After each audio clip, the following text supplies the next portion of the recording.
السلام علیکم ورحمۃ اللہ وبرکاتہ۔ آج میں آپ لوگوں کے سامنے ایک بہت ہی اچھی بات لے کر حاضر ہوا ہوں کہ عادتیں نسلوں کا پتہ دیتی ہیں۔ ایک عربی واقعہ ہے، آئیے ہم سب سنتے ہیں، اور بہت ہی مزیدار ہے، آخر تک سنیں تب بات سمجھ میں آئے گی۔ ایک بادشاہ کے دربار میں ایک اجنبی نوکری کے طلب کے لیے حاضر ہوا۔ قابلیت پوچھی گئی، کہا سیاسی ہوں۔ عربی میں سیاسی افہام و تفہیم سے مسئلہ حل کرنے والے معاملہ فہم کو کہتے ہیں۔ بادشاہ کے پاس سیاست دانوں کی بھر مار تھی۔ اسے خاص گھوڑوں کی استبل کا انچارج بنا دیا۔ چند دن بعد بادشاہ نے اس سے اپنے سب سے مہنگے گھوڑے کے متعلق دریافت کیا۔ کہا نسلی نہیں ہے۔ بادشاہ کو تعجب ہوا۔ اس نے جنگل سے سائنس کو بلا کر دریافت کیا۔ اس نے بتایا گھوڑا نسلی ہے، لیکن اس کے پیدائش پر اس کی ماں مر گئی تھی۔ یہ ایک گائے کا دودھ پی کر اس کے ساتھ پلا ہے۔ سیاسی کو بلایا گیا، تم کو کیسے پتہ چلا؟ کہا جب یہ گھاس کھاتا ہے تو گایوں کی طرح سر نیچے کر کے کھاتا ہے، جبکہ نسلی گھوڑا گھاس منہ میں لے کر سر اٹھا لیتا ہے۔ بادشاہ اس کی فراست سے بہت متاثر ہوا۔ سیاسی کے گھر اناج، گھی، بھنے دمبے اور پرندوں کا اعلیٰ گوشت بطور انعام بھجوایا۔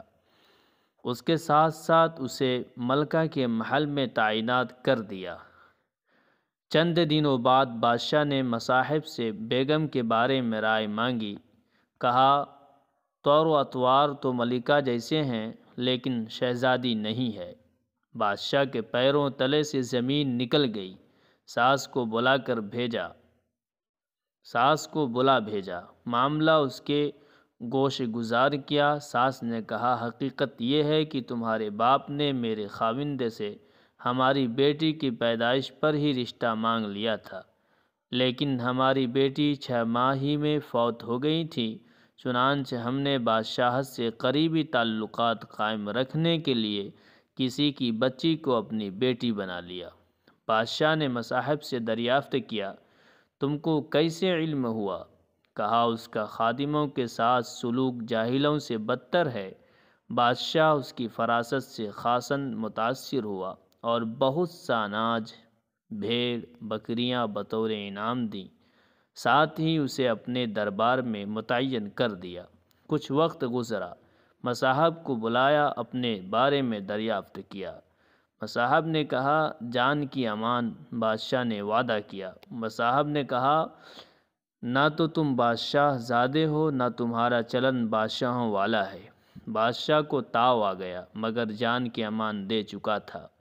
سیدھا والدہ کے محل پہنچا۔ والدہ نے کہا یہ سچ ہے، تم ایک چرواہے کے بیٹے ہو، ہماری اولاد نہیں تھی تو تمہیں لے کر پالا۔